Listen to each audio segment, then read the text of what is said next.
Hello everyone, let's talk about environmental sustainability.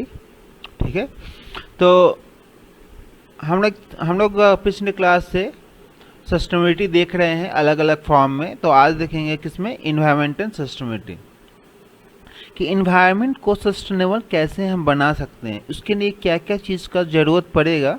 सबसे पहले उसके बारे में स्टडी करते हैं, उसके बाद इसके डिफिनेशन देखेंगे।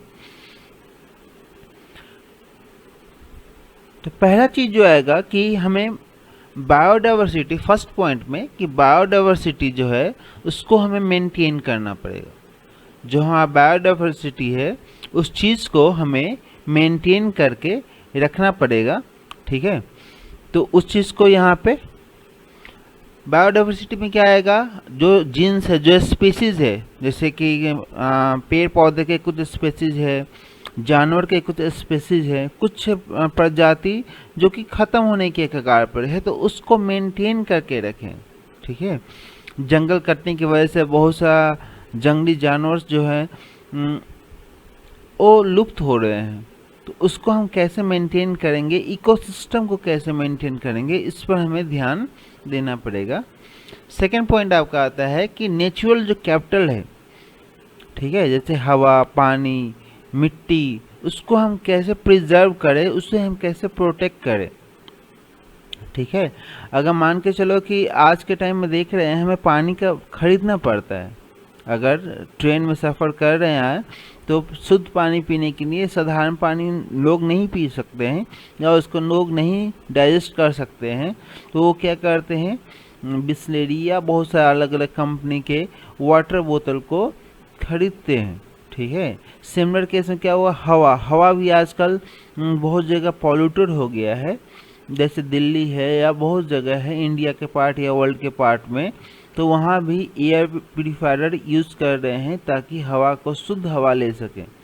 तो ये चीज़ आजकल ऐसा क्यों हो रहा है, क्योंकि हम इसको प्रिजर्व प्रोटेक्ट नहीं कर पा रहे हैं। इतने ज़्यादा इंडस्ट्री आ रहे हैं, इतने पेड़ का कटिंग हो रहा है, तो इसलिए हवा, पानी और मिट्टी भी, इतने फर्टिलाइजर्स यूज होने की वजह से ये मिट्टी भी पॉल्यूट हो गए हैं, जो इसमें फर्टिलिटी है वो कम हो गया। ठीक है, लेकिन हमारा क्या मकसद होना चाहिए कि तीनों को बैलेंस रखें और प्रोटेक्ट करके रखें।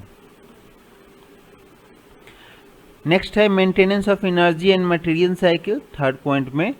तो जो एनर्जी का साइकिल है, जो एनर्जी हम बना रहे हैं, एनर्जी का तो हमें ज़रूरत है, जैसे इलेक्ट्रिकल एनर्जी है, और भी बहुत फॉर्म्स ऑफ एनर्जी जो कि हमें डीजल पेट्रोल से मिलते हैं मैकेनिकल के फॉर्म में, जो हमें ड्राइव करने के लिए, कार के लिए या बहुत सारे व्हीकल्स के लिए, या मैकेनिकल एनर्जी हमें भी चाहिए।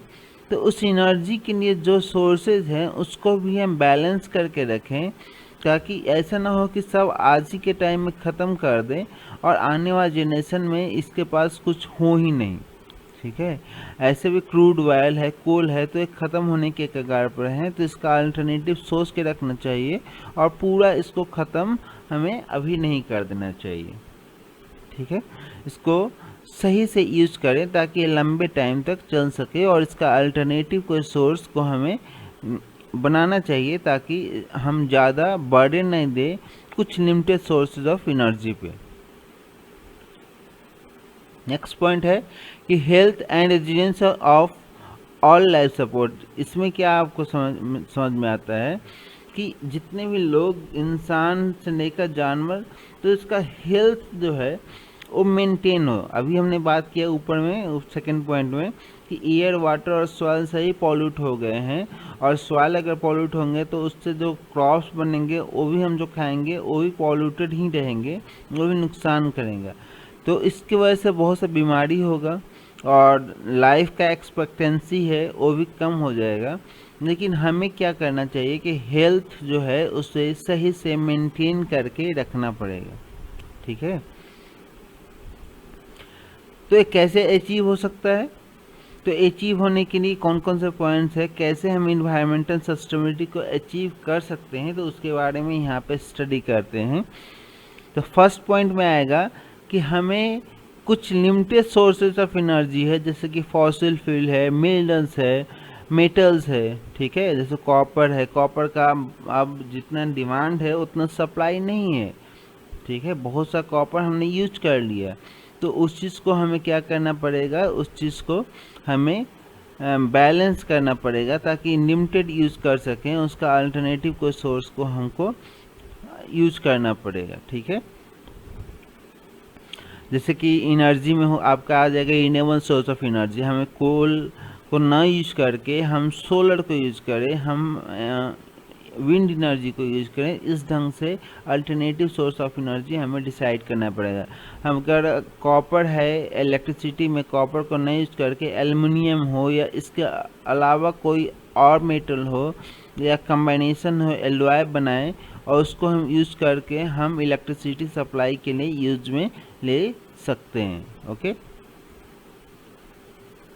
नेक्स्ट पॉइंट आपका है कि increase concentration of substances produce by society, इसको हमको कम से कम यूज करना पड़ेगा, इतना नहीं कि बहुत इतना ज़्यादा यूज कर लें। जैसे कि हम अपने सोसाइटी में बहुत सारी चीज़ प्रोड्यूस करते हैं, प्लास्टिक है जो कैरी बैग है, या नॉर्मल प्लास्टिक है, या प्लास्टिक या बोतल नहीं है जो पानी पीने वाला है, तो वो क्या होता है कि तुरंत वो घुलता नहीं है, टूटता नहीं है, उसका डिकम्पोज नहीं होता, डिकम्पोज नहीं होगा तो लंबे टाइम तक क्या होगा, मिट्टी में रहेगा, और मिट्टी में जब लंबे टाइम तक रहेगा तो वो चीज़ क्या होगा, सॉइल का फर्टिलिटी खराब करेगा।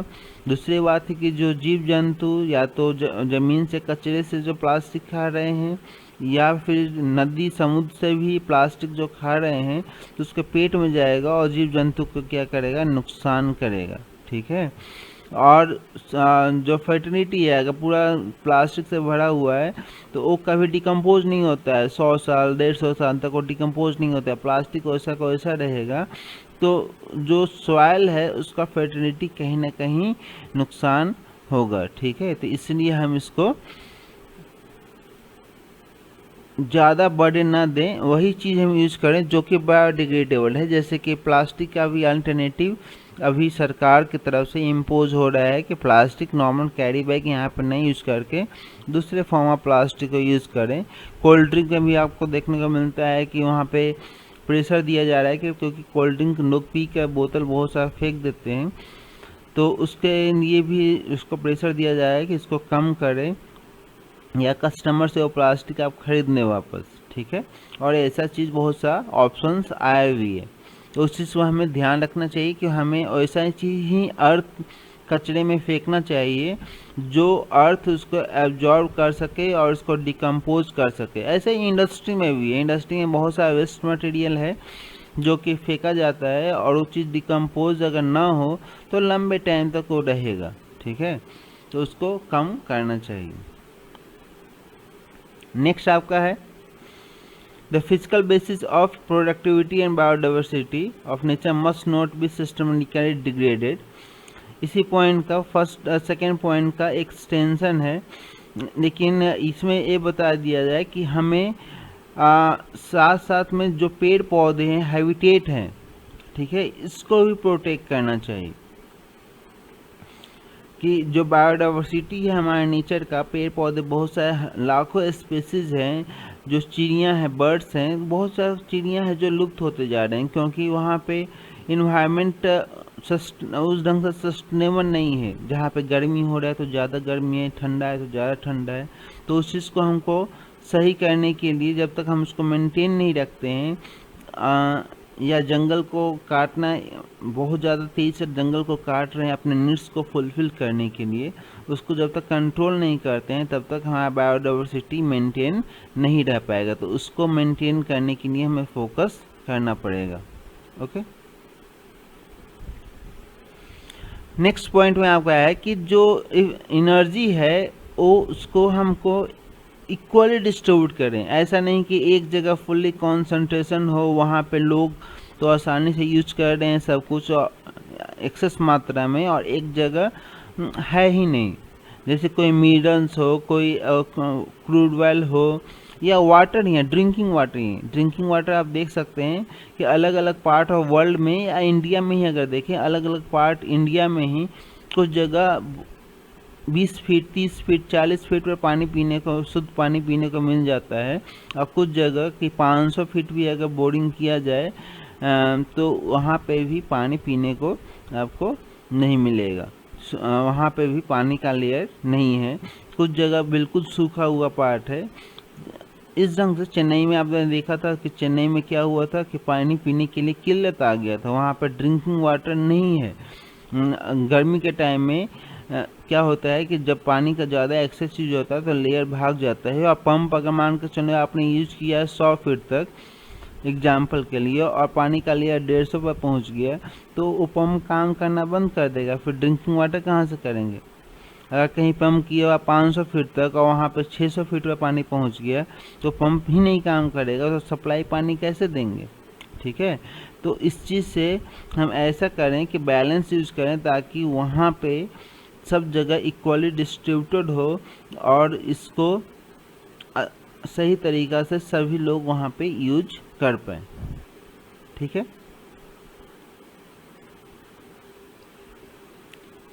एक नॉर्मल से ऐसे भी एग्जाम्पल आप समझ सकते हैं कि मान के चलो एक सेब का पेड़ है और पेड़ में अगर दो तरीका हमारे पास है। एक तरीका है कि पेड़ पर आप चढ़ो और जितने भी एप्पल हैं उस तोड़ लो और तोड़ने के बाद उसको आप खाओ। ठीक है, और फिर अगले साल भी आप ऐसे ही करो, अगले साल फिर से आएगा उसमें सेब, फिर आप तोड़ो। लेकिन तोड़ने में मेहनत है, उसमें बहुत सारा ब्रांचेज है, हर ब्रांचेज पर चढ़ कर उसको तोड़ना और इस ढंग से तोड़ना ताकि वो गिरे ना, गिरेगा तो चोट होगा। तो उस ढंग से सब कुछ करके वहाँ पे ध्यान देना पड़ेगा। तो वो थोड़ा मुश्किल हो जाता है कि हर उसके मान के चलो 1000 अगर सेब है तो 1000 सेब को अलग अलग डाली पर जाकर तोड़ना थोड़ा मुश्किल है, पर वही सही तरीका है कि उसको तोड़े। दूसरा तरीका क्या है कि पूरा पेड़ को जड़ से काट दो और पेड़ को गिरा दो और उसके बाद फिर उसको आसानी से नीचे गिरा हुआ तो उसको तोड़ लो। लेकिन वो चीज़ क्या होगा कि आपने इस साल तो यूज़ कर लिया, पर आने वाले अगले साल क्या करेंगे, या आने वाला जेनरेशन। सेम चीज़ यहाँ पे कि हमारे रिसोर्सेज में है कि हम बहुत तेज़ी से यूज कर रहे हैं, लेकिन आने वाला जेनरेशन क्या यूज करेगा, तो उसको भी ध्यान हमें देना पड़ेगा। इन्वायरमेंटल सस्टेनेबिलिटी का डेफिनेशन अब देखते हैं कि क्या होता है। तो इन्वायरमेंटल सस्टेनेबिलिटी जो है वो रिस्पॉन्सिबल इंटरेक्शन होना चाहिए इन्वायरमेंट के साथ। इस ढंग से रिस्पॉन्सिबल इंटरेक्शन होना चाहिए कि जो डिप्लीशन है और जो डिप्लीशन है रिसोर्सेज का, ठीक है, और नेचुरल रिसोर्सेज का जो डिग्रेडेशन है उसका जो लिमिट को कम कर रहे हैं, उसको ज़्यादा यूज़ कर रहे हैं, सॉइल को डिग्रेड कर रहे हैं, तो उसको हमको लिमिट करना पड़ेगा ताकि ज़्यादा इतना नहीं यूज़ करें कि वो आने वाले जेनरेशन को नुकसान पहुंचाए। तो हमें इस ढंग से यूज़ करना चाहिए जिससे क्या होगा, लॉन्ग टर्म इन्वायरमेंटल क्वालिटी को मेंटेन करके रखें।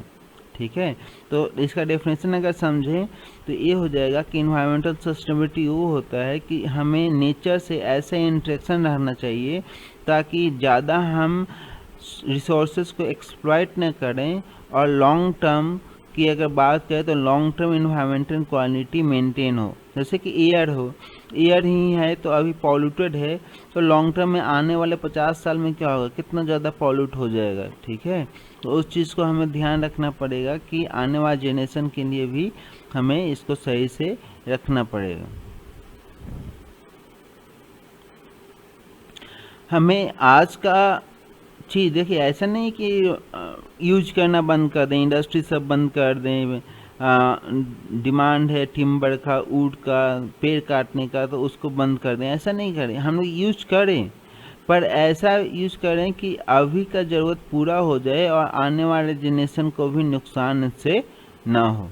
ठीक है, और हमें टाइम देना चाहिए, किसी चीज़ के लिए हमें टाइम देना चाहिए। जैसे कि अगर मान के चलो कि पेड़ पौधे ही काटे जाते हैं तो या गिरते हैं, या जो चीज़ हमें वेस्ट मटेरियल खाने का चीज़ हम फेंकते हैं तो उसको डिकम्पोज होने में थोड़ा टाइम लगता है। जब डिकम्पोज होगा तभी वो सॉइल को फर्टाइल बनाएगा। मान के चलो कि डिकम्पोज होने में उसको 1 सीजन लग रहा है, 1 साल लग रहा है, 2 साल लग रहा है, उससे पहले ही हम उसको नहीं डिकम्पोज होने दे रहे हैं, तो वो चीज़ सही से डिकम्पोज नहीं होगा, तो वो सॉइल को फर्टाइल नहीं बनाएगा। सिमिलर वे में अगर कोई इन्वायरमेंट है, इन्वायरमेंट को सही से बैलेंस होने के लिए कुछ टाइम लगता है, ठीक है। और उससे पहले अभी देख रहे हैं कोरोना के टाइम में 3-4 महीने से सब कुछ अगर बंद है तो वाटर क्या हो गया, अपने आप उसको सही कर दिया, वाटर अपने आप शुद्ध हो गया। नदी का आप देखेंगे तो आप एकदम ट्रांसपेरेंट आपको वाटर दिखेगा, हवा का भी क्वालिटी बहुत ज़्यादा शुद्ध हो गया है। तो अपने आप नेचर बैलेंस कर लेता है, पर हम क्या करते हैं, उसको नेचर को बैलेंस करने के मौका ही नहीं देते। हवा शुद्ध होने का टाइम दे मिलता ही नहीं है, उससे ज़्यादा हम ज़्यादा पॉल्यूट कर देते हैं। तो उस ढंग से हम काम करें, लेकिन साथ साथ में इतना टाइम दें ताकि नेचर अपने आप को बैलेंस कर सके, उसको सही से रख सके, ठीक है। इतना ही हम पॉल्यूशन करना चाहिए, ज़्यादा मात्रा में पॉल्यूशन क्रिएट नहीं करना चाहिए और ज़्यादा मात्रा में रिसोर्सेज यूज़ नहीं करना चाहिए, एक्सप्लॉइट नहीं करना चाहिए, जिससे कि नेचर बैलेंस ही न कर सके। तो ये चीज़ था इन्वायरमेंटल सस्टेनेबिलिटी में। Thank you.